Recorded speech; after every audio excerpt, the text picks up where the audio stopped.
자, 오늘 보실 말씀은 이사야서 9장 6절입니다. 이사야서 9장 6절, 구약성경 978쪽쯤에 있습니다. 자, 이사야서 9장 6절, 이는 한 아기가 갑니다. 시작.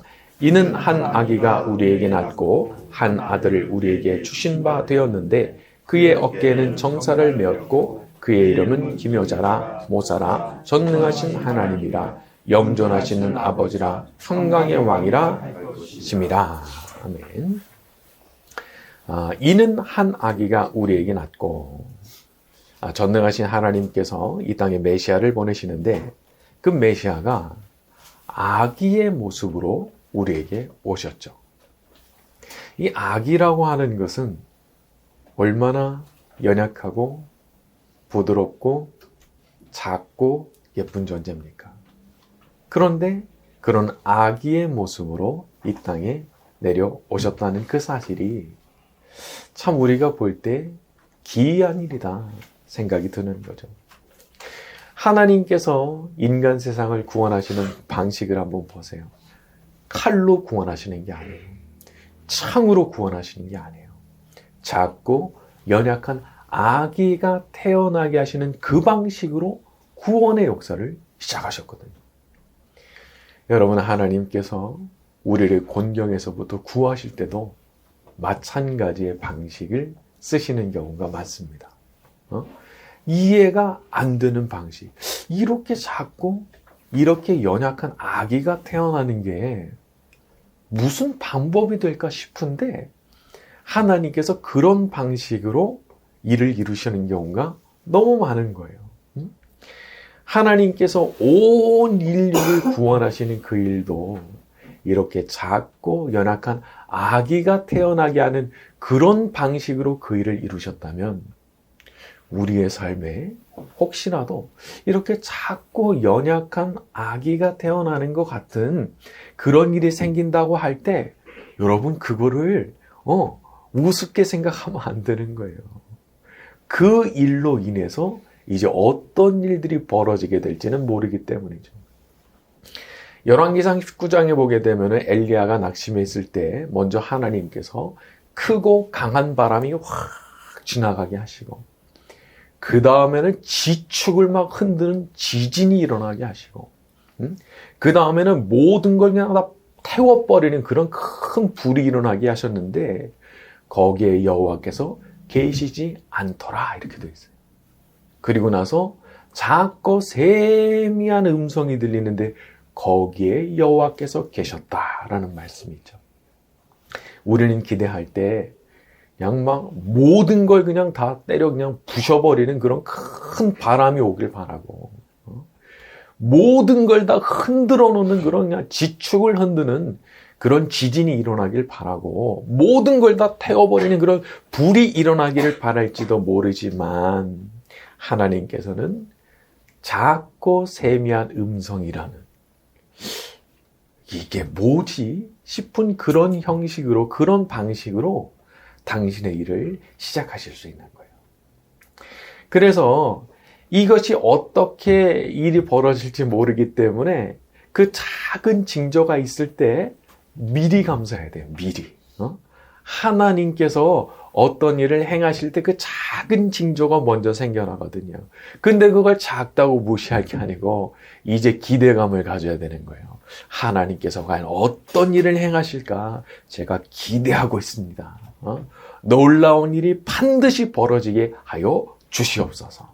다 우리가 그렇게 가야 되는 거죠. 자, 다음으로 보고 싶은 것은요. 한 아들을 우리에게 주신 바 되었는데 라는 부분입니다. 하나님께서 태어나게 하신 그 아기는 하나님의 아들이셨어요. 하나님의 아들. 사람이 그 재물을 나눠준다든지, 차를 빌려준다든지, 이런 걸 할 수 있죠. 사실 차를 빌려주는 것도 그냥 되는 건 아니지만은. 하지만 이렇게 자기 아들을 내준다. 딸을 내준다? 이건 차원이 다른 얘기예요. 더군다나 내 아들이 죽어야 된다. 내 딸이 죽어야 된다. 이거는 부모는 차라리 날 죽여라 그렇게 달려들지 이거 내줄 수가 없는 거예요. 그런데 우리 하나님 아버지께서 당신의 아들을 내어주신 거죠. 그러니까 그런 아주 희생을, 너무 아픈 희생을 감수하신 거예요. 여러분, 우리가 예수님의 탄생 안에 담겨있는 우리 하나님 아버지의 그 희생을 알아야 돼요. 그분이 어떤 희생을 감수하셨는지를 알아야 됩니다. 왜 그렇게까지 하신 거예요? 우리같이 비천한 인간들을 구원하시려고, 살려주시려고 그 일을 행하셨거든요. 그런 면에서 보자 그러면 우리가 하나님 아버지 앞에 어마어마한 그런 은혜를 입은 사람이라고 볼 수 있죠. 그렇게 고통스러운 선택을 하시면서까지 구원하려고 하셨던 그 사람들 안에 내가 들어가 있으니까 말이죠. 그래서 우리가 이걸 안다고 그러면 날마다 하나님 아버지 앞에 경배와 찬양을 올려드릴 수밖에 없는 겁니다. 어떤 분들은 이제 우리가 신앙을 가지고 하나님 섬기고 예배하는 그 일이 무슨 아주 희생하는 일인 줄 알고, 아우, 나는 그런 거 못합니다 말하는 분들도 있죠. 그런데 그거 아니에요. 우리가 그렇게 하는 이유가 뭔데요? 그분께서 우리를 위해서 치르신 그 희생의 값을 우리가 알거든요. 그래서 우리가 기쁜 마음으로, 감사한 마음으로, 또 황송한 마음으로 하나님 믿고 섬기고 예배하는 거예요. 참되고 바른 신앙생활은 이렇게 하나님께서 행하신 일에 대한 깊은 감사와 사랑의 마음이 가득한 겁니다. 신앙생활 자체가 감사고 하나님을 향한 사랑의 마음인 거예요. 이게 없어지면 이제 그때부터 이거는 병든 거예요. 모든 게 다 고역인 거예요. 예배 드리는 것도 고역이고, 기도하라고 그러는 것도 고역이고, 순종해라 하는 것도 고역이고, 다 하기 싫은 게 되는 거예요. 하지만 반대로 그 하나님에 대한 감사가 날마다 새롭고, 하나님에 대한 사랑이 날마다 새로우면 즐거운 거예요.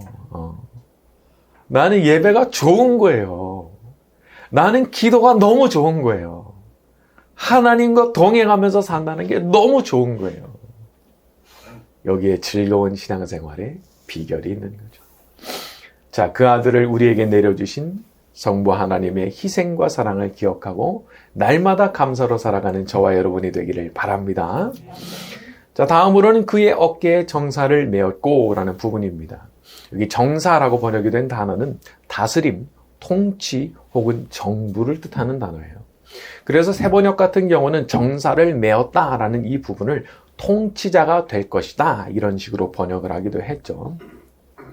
우리 예수님은 통치의 권한, 즉 우주 만물에 대한 권한을 갖고 계시는 분이십니다. 왜냐하면 하나님의 아들이시기 때문에 그 권한을 다 갖고 계신 거예요. 자, 이것이 가장 명확하게 드러나는 곳이 바로 요한계시록이죠.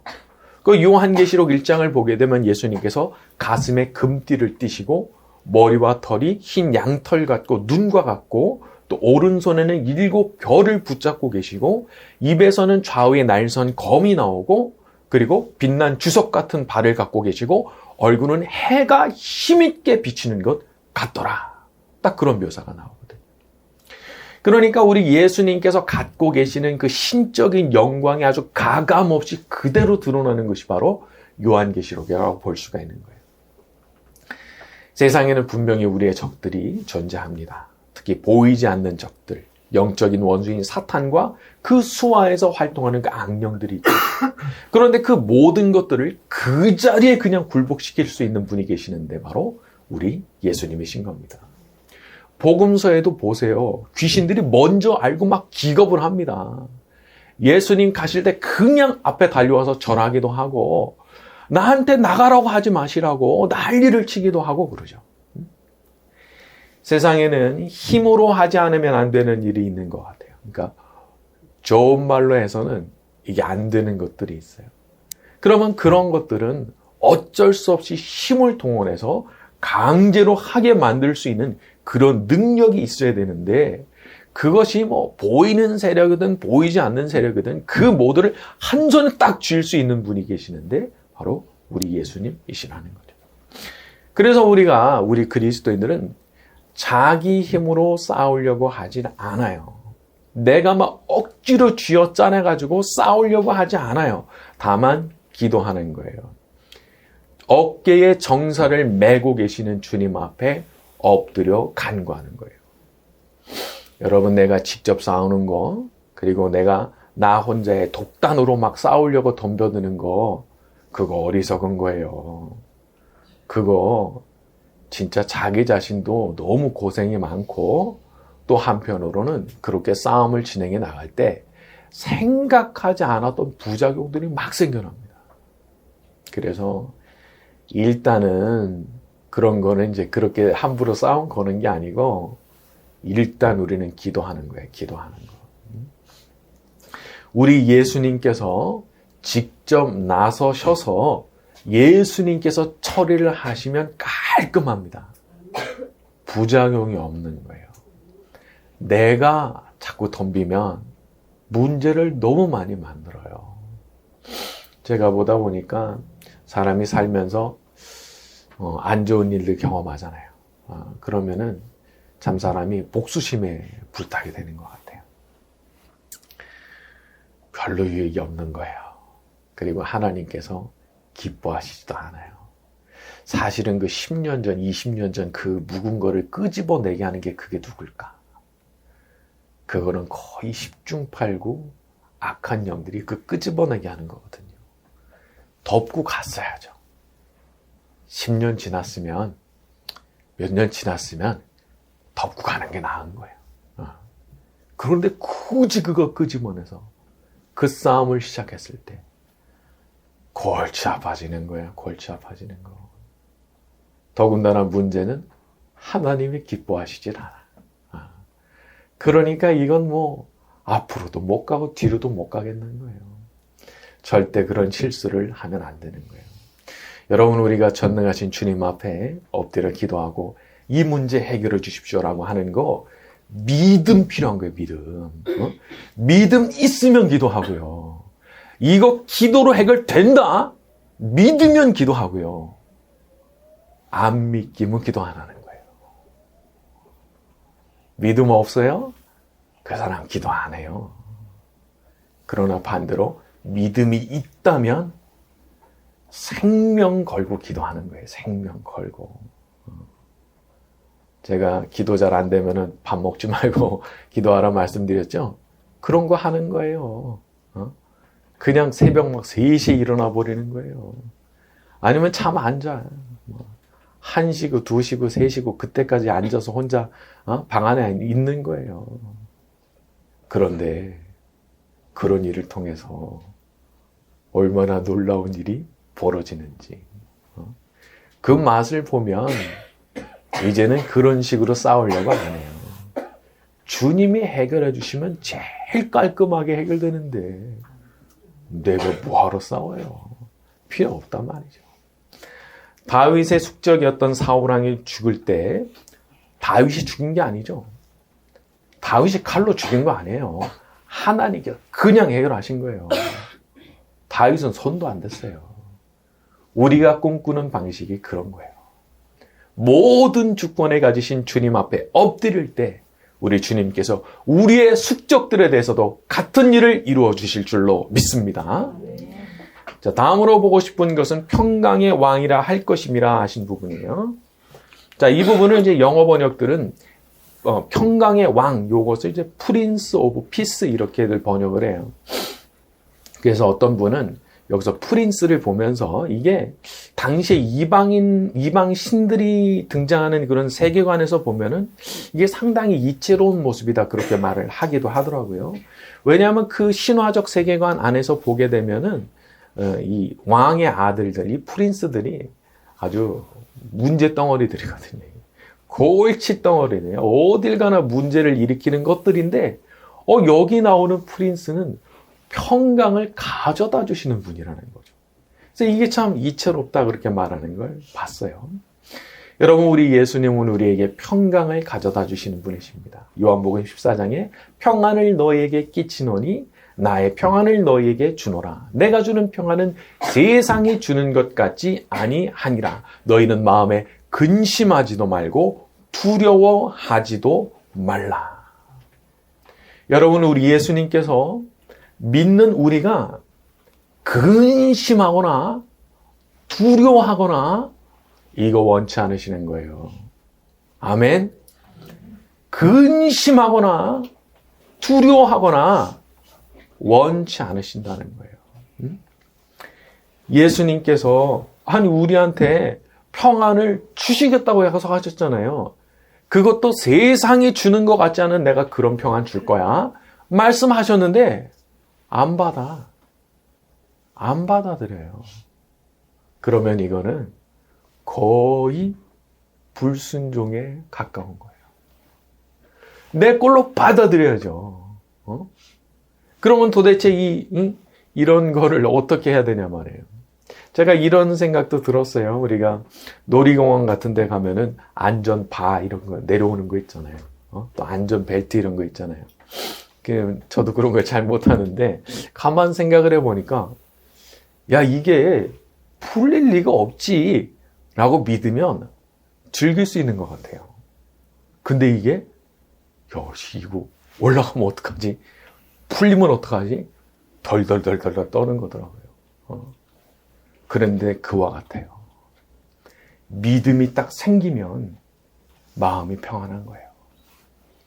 믿음이 안 생기면 평안하지 않은 거예요. 그래서 결국은 어떤 조치를 해야 되느냐? 자기 안에 믿음이 생겨나야 되는 거죠. 근데 이 믿음이라고 하는 게 그냥 생기지를 않아요. 아쉽게도, 안타깝게도. 100kg짜리 바벨을 들어 올린다고 칩시다. 이걸 들어 올릴 수 있는 힘이 없으면 못 들어 올려요.